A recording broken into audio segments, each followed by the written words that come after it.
今天我们来聊聊真正伤身的垃圾食品。许多人一提到垃圾食物，就会想到泡面和汉堡。毕竟在大众眼中，这两样东西高热量又没营养，被贴上不健康的标签已经多年。然而，你知道吗？事实可能出乎意料，全球公认对健康最有害的5种垃圾食品名单中，泡面和汉堡竟然榜上无名。相反，有些看似平平无奇，甚至很多人天天在吃的东西，对我们血管的危害更大。有句话形容得很，吃它们比抽烟喝酒还伤血管100倍。这话虽然夸张，但并非空穴来风。本期我们就深入探讨这5种隐藏版垃圾食品，看看它们凭什么被称为血管杀手，为什么吃得越多死得越快，就算再喜欢也最好忌口。首先要澄清一点，垃圾食品并不是一种严格的科学分类，营养学上没有明确定义某种食物就是垃圾，但一般大家会把热量高、营养低且添加物多、对健康有明显危害的食物称作垃圾食品。以前网络上流传所谓世界卫生组织列出的垃圾食品名单，其实并不精确，但这些年医学营养领域的共识是，有几种食物长期过量摄取，确实会显著增加肥胖、心血管疾病甚至癌症风险，比你想象中还要可怕。而泡面、汉堡并没有出现在这个黑名单里，并不是说它们很健康，而是相对来说真正的头号杀手另有其物。那么泡面和汉堡为什么反倒没上榜呢？我们简单说一下，其实泡面虽然名声很差，但现代工艺进步不少，很多泡面已经改用非油炸面饼，面体本身的钠含量大幅下降。以某款新品为例，每份面饼的含钠量大约500毫克左右，约等于1小根火腿肠的1/3，而且不再使用对心血管不利的反式油脂。调味包的盐分虽然仍然不低，但只要不喝光汤汁，其实摄入的盐还在可控范围内。泡面真正的问题反而在于，很多人喜欢搭配火腿肠、加工肉片等配料，或是加重口味的高盐酱料包，这些额外添加往往比面本身更不健康。至于汉堡，更是被误会了很多年。传统观念觉得汉堡就是油炸肉配精白面包，没有营养。但想想看，一个典型汉堡其实包含了面包、牛肉或鸡肉、生菜、起司、番茄等多种食材组合，蛋白质、碳水化合物、脂肪和纤维都有。若非额外加很多美乃滋、奶酪，一个普通汉堡的热量甚至比一碗炒面还低，而且该有的营养素也不算太单一。所以单凭汉堡本身并不能算毒物，真正让汉堡背上黑锅的，其实是常跟它一起出现的薯条、可乐等高热量配餐。当然，我们并不是鼓励大家猛吃汉堡，只是说相比接下来要提到的几种食物，泡面和汉堡的危害程度远没有大家想的那么夸张。现在我们就来揭晓垃圾食品黑名单上榜的5大杀手，它们当中有的或许你每天都在吃，有的看似无害却暗藏杀机。一一了解之后，你可能会对自己的饮食习惯产生全新的审视。第一种，辣条。如果你有小孩，或者回想一下自己的学生时代，肯定对它不陌生。辣条几乎是近20年来风靡中国校园的零食之王。放学路上，小卖部里花5毛，1块钱就能买上一大包。拆开塑料袋，里面橘红色的细长条散发出麻辣香气，不少人一边走路一边大快朵颐，非常过瘾。辣条的口感又辣又香，又带点甜，特别对小学生有致命吸引力，甚至被戏称为课间毒药。可是辣条真的是用什么做的？你想过吗？它看起来像肉干，其实完全不含肉，主要成分是小麦面粉，有些是大豆蛋白或魔芋粉，加入大量食用色素、香精和调味料，和面后经高温油炸，再拌上厚厚的一层咸辣的复合调料，就制成了这种廉价小零食。正因为门槛低、利润高，市面上的辣条生产厂家鱼龙混杂，很多是没有食品生产许可的三无工厂。曾有记者调查曝光过某些廉价辣条的生产环境，作坊狭小肮脏，工人徒手在发黑的油锅里捞出面坯，反复使用的油早已浑浊不堪，很可能就是所谓地沟油。为了增色增辣，还额外添加不符合标准的染色剂和辣椒精，难怪央视新闻也曾点名批评辣条。称其可能含有致癌物质，建议青少年尽量不要食用。不卫生是辣条的第一大问题，但就算撇开生产卫生不谈，正规厂家出品的辣条在营养上也是极为不健康的。首先，辣条属于高盐、高油的典型代表，一包小小的辣条，钠含量动辄上千毫克，很多孩子喜欢一口气吃好几包，等于摄入了远超全天建议量的盐。长期高盐饮食会大幅提高高血压、中风的风险。吃咸了口渴，很多人又会搭配含糖饮料一起喝，进一步埋下健康隐患。其次，辣条是重油炸食品，脂肪含量极高，而且所用的油品质难以保证。如果是不良商家使用的反复高温油，那里头可能产生了大量对人体有害的氧化物和反式脂肪。反式脂肪酸会升高我们体内的坏胆固醇水平，降低好胆固醇水平，长期摄入会损伤血管，增加心脏病风险。曾有营养专家形容，反式脂肪对心血管的危害不亚于尼古丁，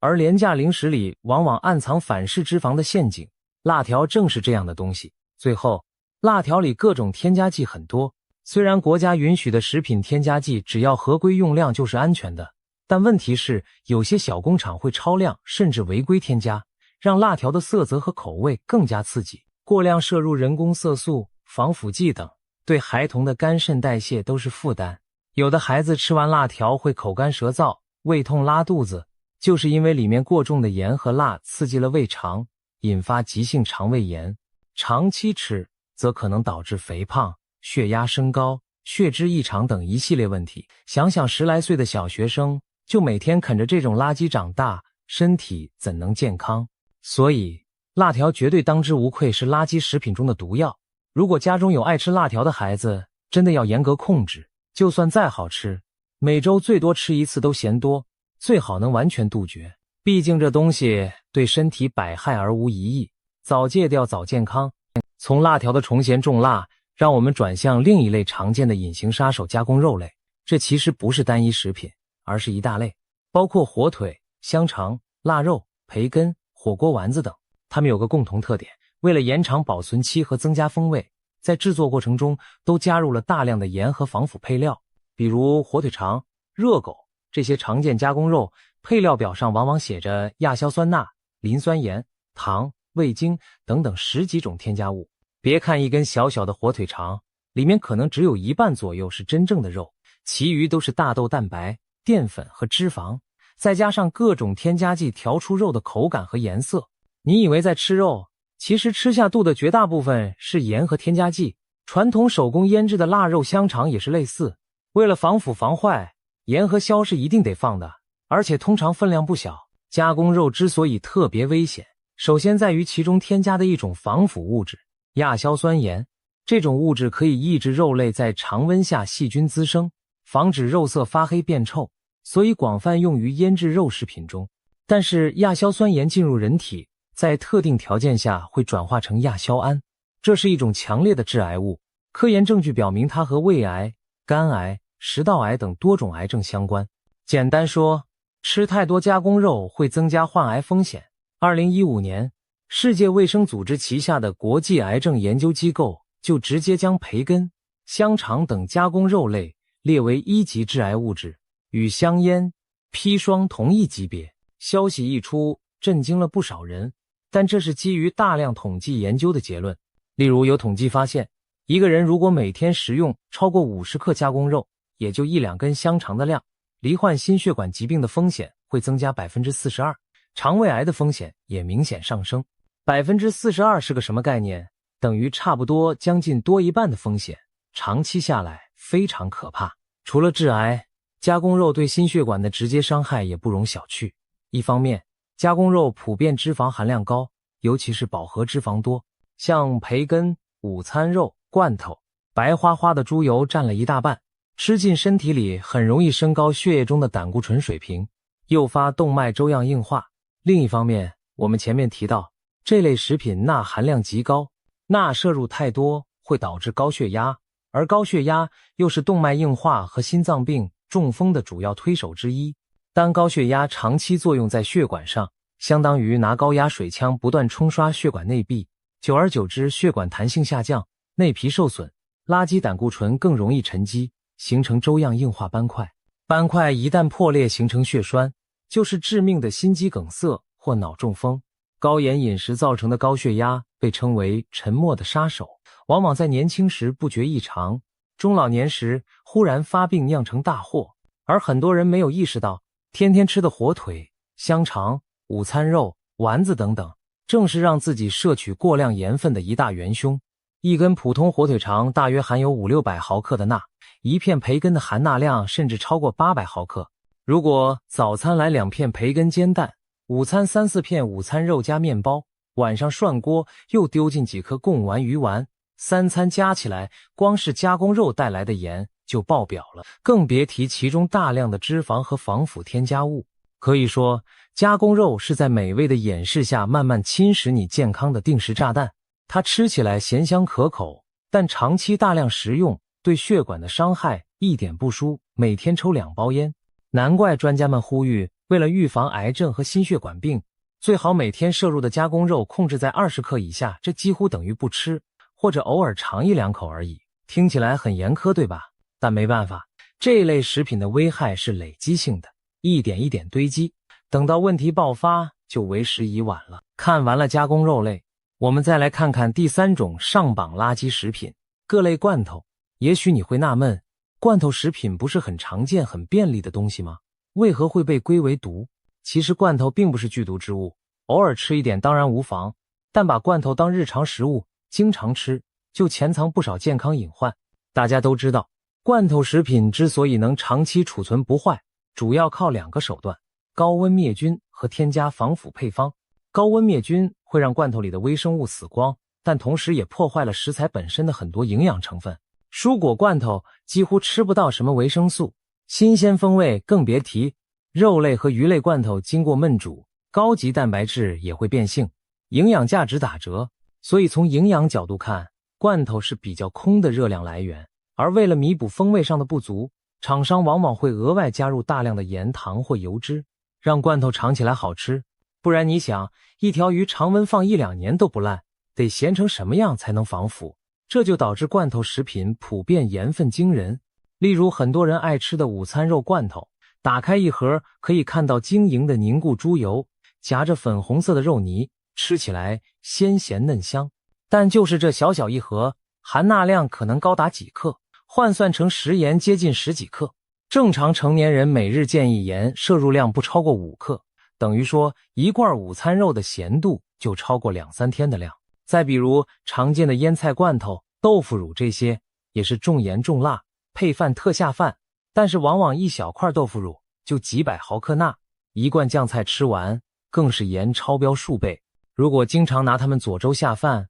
不知不觉就把身体腌成高血压、高血脂的温床了。罐头食品对健康的不利，除了盐多，还常常糖多。典型例子就是各种水果罐头。很多人以为水果罐头总比喝可乐健康吧，毕竟是水果。但是别忘了，为了让经过高温处理的软烂水果更好吃，罐头里都加了浓浓的糖浆。比如糖水黄桃罐头，打开里面甜滋滋的汁液几乎和糖浆无异。一罐桃子罐头的糖含量可能不亚于一罐可乐，吃进这么多游离糖，对血管和代谢的危害可想而知。同样，糖多会转化为脂肪囤积，引发肥胖和甘油三酯升高，加速动脉硬化。而且高糖环境还会影响胶原蛋白，让血管壁变脆，长期下来增加血管破裂出血的风险。除了糖、盐、油，罐头食品中还少不了各种添加剂，其中比较受争议的是防腐剂和罐头内壁涂层。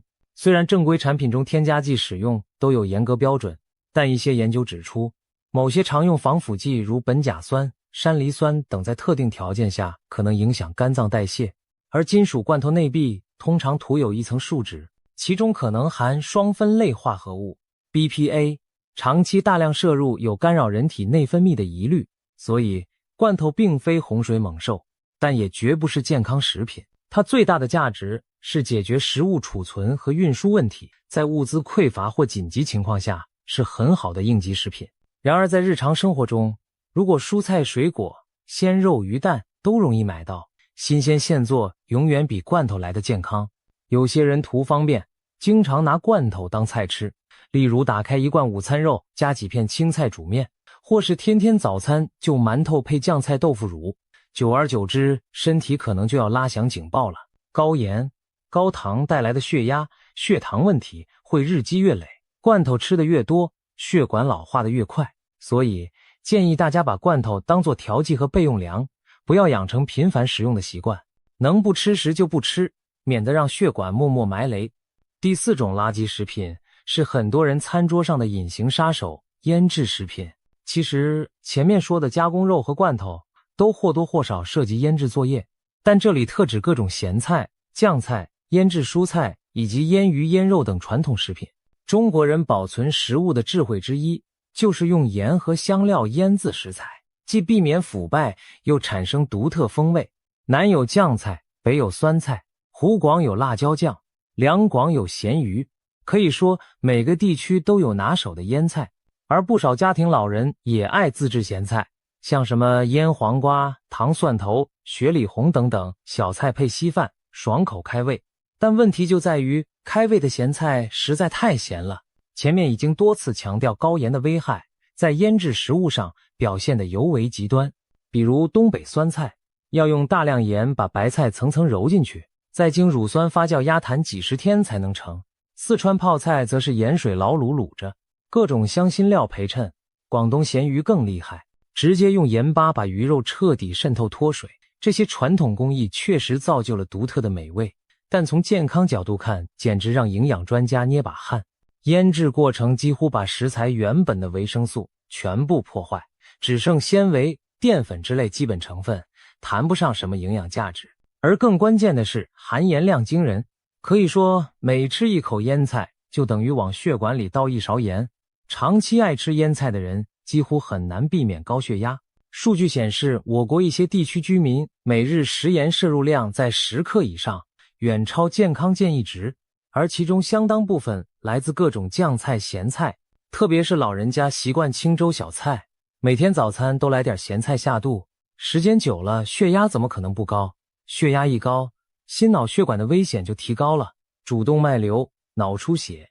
中风这些严重疾病都和长年累月的高血压脱不了干系。除了高盐，腌制食品中一个更可怕的隐患是亚硝酸盐。前面讲过，它在加工肉里被当作防腐剂添加，其实在传统腌菜中也会自然产生。蔬菜瓜果在厌氧发酵时，容易滋生产生亚硝酸盐的细菌，特别是腌制的头1-2周内，亚硝酸盐含量往往逐渐升高并达到高峰。如果直接吃没有腌透的菜，很可能摄入过量亚硝酸盐而发生中毒。哪怕是腌制时间够长了，亚硝酸盐含量会下降，但不会完全为零，持续吃依然有慢性危害。亚硝酸盐本身会影响血液血氧功能，导致组织缺氧，过量时人会出现头晕、心悸甚至昏厥。而更长远的风险在于，它在胃里可能与食物中的胺类结合，形成亚硝胺致癌物。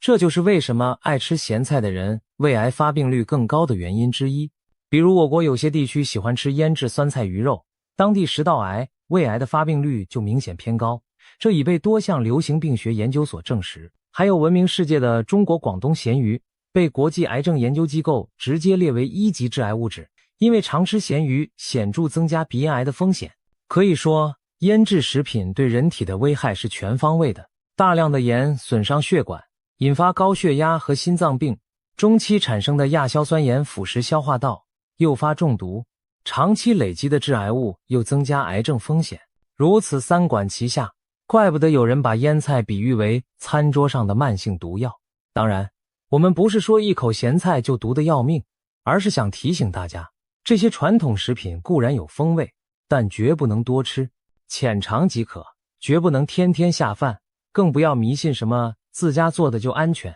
该高盐还是高盐，该有亚硝酸还是会有。尤其是家中有3高、高血压、高血脂、高血糖或心血管疾病风险的人，更要远离各种咸鱼咸菜，别因一时口福让血管埋下炸弹。最后压轴登场的第5种垃圾食品，可谓现代年轻人最难戒掉的心头好含糖饮料，尤其是奶茶。有人或许会问，饮料也算食品吗？在营养学上，通常把饮料算作饮食的一部分。高糖饮料带来的热量和风险丝毫不比固体食物低，所以我们把它列入黑名单绝不为过。现在走在大街小巷，奶茶店随处可见，手捧一杯珍珠奶茶几乎成了潮流年轻人的标配。有句调侃说，世界上没有什么是一杯奶茶解决不了的，如果有，那就2杯。可见奶茶对人诱惑之大，香甜浓郁，冰凉顺滑，每喝一口都让人大脑多巴胺飙升，难怪大家称那种感觉是快乐肥宅水。可是你可曾想过，奶茶的美味背后藏了多少对健康不利的东西？首先是超高的糖分，一杯中杯大小500毫升左右的奶茶，糖含量往往在30克以上，有的全糖奶茶甚至高达50克糖，这相当于放了7、8颗方糖在里面。世界卫生组织建议，成年人每天摄入的游离糖不超过25克，喝一杯奶茶就严重超标了。如果选择加珍珠、布丁等配料，糖更多。高糖饮食最直接的后果就是促进肥胖和第2型糖尿病。当血液里充斥葡萄糖，胰脏得拼命分泌胰岛素来降低血糖，长期如此，胰岛功能衰退，细胞对胰岛素也不敏感了，结果血糖再也降不下来，就变成糖尿病。而糖尿病有个外号叫血管杀手，因为持续的高血糖会破坏血管壁，引起微血管病变和动脉硬化，加速心脑血管疾病的发生。所以大量摄取含糖饮料其实是在为未来埋下心梗中风的地雷。有实验让健康成年人每天喝含糖饮料，短短4周后，血液中的甘油三酯，也就是血脂之一，平均上升 30%， 这意味着动脉硬化风险也在上升。血液里的脂质一多，粘稠度增加，流经动脉时对血管的磨损也加剧，久而久之容易形成粥样硬化斑块。同时高糖还会促进全身慢性炎症反应，使血管弹性下降。有人形象地说，经常狂喝含糖饮料的人，血管年龄会比实际年龄老不少，这绝非耸人听闻。再说奶茶里的另一大问题，反式脂肪。你或许会纳闷，奶茶不就是牛奶加茶吗？哪来的反式脂肪？事实上，外面奶茶店卖的奶茶大多不是真牛奶冲的，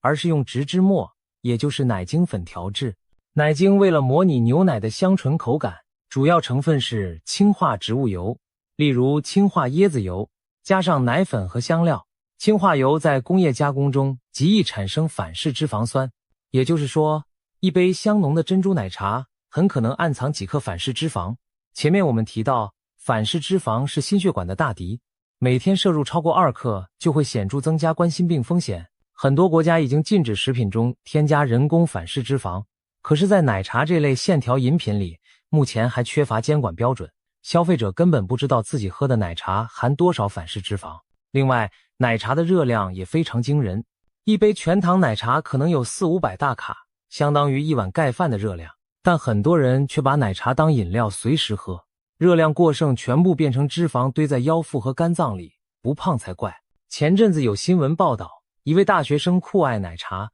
几乎每天2杯，结果20岁出头就查出重度脂肪肝，肝脏肥厚的像糠一样，这就是典型的喝出来的病。其实不只是奶茶，像可乐、雪碧、能量饮料等碳酸饮料，同样是高糖高热量的代表。一瓶600毫升的可乐含糖接近66克，相当于13-14克方糖。很多年轻人把可乐当水喝，一天几瓶灌下去，等于把身体浸泡在糖浆里，胰脏和血管哪里吃得消？再加上可乐里的磷酸可能影响钙吸收，咖啡因促进利尿导致钙流失，长期大量喝甚至可能增加骨质疏松的风险。所以说，含糖饮料绝对是现代人健康的甜蜜陷阱，它们在口舌间带来一时的愉悦，却在不知不觉中危害着你的心脏和血管。一杯杯奶茶、可乐看似不起眼，累积起来的含糖量却足以让身体不堪重负。尤其值得警惕的是，饮料不像饭菜那样能让人有明显的饱腹感，喝过之后该吃饭还是吃饭，这就额外摄入了大量隐形热量，长期如此，发胖是必然的，随之而来3高症状也不请自来，糖尿病、冠心病、脑卒中这些可怕的慢性病都和含糖饮料有千丝万缕的联系。世界上一些长寿村几乎没人喝甜饮料，老人们常年白水清茶，这并非巧合。所以，如果你有每天一杯奶茶或可乐的习惯，劝你务必尽早控制。再怎么喜欢，也请为了长远健康着想，一定要管住嘴。或许刚开始阶段会觉得没劲，但当你熬过去，再回头看，就会庆幸自己远离了这杯甜蜜毒药。说了这么多，让我们来回顾一下这5大垃圾食品杀手。有的辣的刺激，让人上瘾却藏满盐和油；有的鲜香便利，看似营养却充斥着化学添加物和脂肪；有的甜蜜可口，喝下肚却是慢性自杀的开始。它们共同的特点就是严重失衡的营养和过量的危害成分，长期摄入会让身体承受巨大的负担。我们的血管作为输送全身养分的生命管道，最先首当其冲地受到伤害。高盐让血管硬化、脆弱，高糖让血管堵塞、老化，高脂让血管充满油污、管腔变窄。化学添加剂和致癌物则可能损伤血管内壁，甚至诱发细胞病变。可以说，这些垃圾食品就是在从各个角度围剿我们的心血管健康。也许年轻时你感觉不到什么，每天该吃吃该喝喝，依然精力旺盛，但等到30-40岁，问题可能会如猛虎扑来3高找上门，血管堵塞、心脏病发、癌细胞滋生，令人防不胜防。不要等住进加护病房才后悔年轻时胡吃海塞，现在就行动，审视自己的饮食习惯，把上述这些高风险食物剔出日常菜单或者严格限量。有人可能会问，难道以后就要吃草过生活了吗？其实不然，美食有千百种健康的做法，比如嘴馋想吃辣，可以用天然香辛料腌些无添加的风味牛肉干解解馋；想吃零食，坚果、水果比垃圾食品强多了；想喝饮料，无糖茶饮和矿泉水才是最佳选择。饮食习惯是可以慢慢改变的，当你远离那些重盐重糖的刺激后，味蕾会重新发现清淡天然食物的美好，身体也会由内而外感谢你。总而言之，泡面没上榜，汉堡也不算最差，但绝不代表我们就可以肆无忌惮地吃那些真正列入黑名单的东西。今天介绍的这5种垃圾食品，个个都来者不善，它们对健康的危害并非耸人听闻，而是有科学研究和案例支撑的事实。也许它们曾经给你的味蕾带来愉悦，但长远看，带给你的只会是痛苦和悔恨。请记住，病从口入这句老话永远不会错。如果不想日后承受高血压、心脏病、糖尿病甚至癌症的折磨，现在开始就管好自己的嘴，远离上述垃圾食品，选择更天然、更均衡的饮食，你的身体会回报你延年益寿的。反之，继续贪图一时口腹之欲，纵容自己无节制地吃下那些伤血管100倍的东西，最终受到惩罚的还是你自己。少吃一口胜过良药，多吃一口可能就离病床更近一步。希望每一位观众朋友都能爱惜自己的身体，管住嘴边的美味诱惑。再喜欢的垃圾食物，该忌口时就要忌口，毕竟身体健康无价，远离垃圾食品，才能远离疾病和早逝的风险。让我们一起从今天做起，拒绝舌尖上的慢性毒药，为自己的血管健康保驾护航。记住那句箴言，吃得越多，死得越快。听着吓人，但却是对垃圾食品最淋漓尽致的写照。我们能做的就是不让这句话在自己身上成真。祝愿大家都能拥有健康的生活方式，远离垃圾食品，健健康康，长命百岁。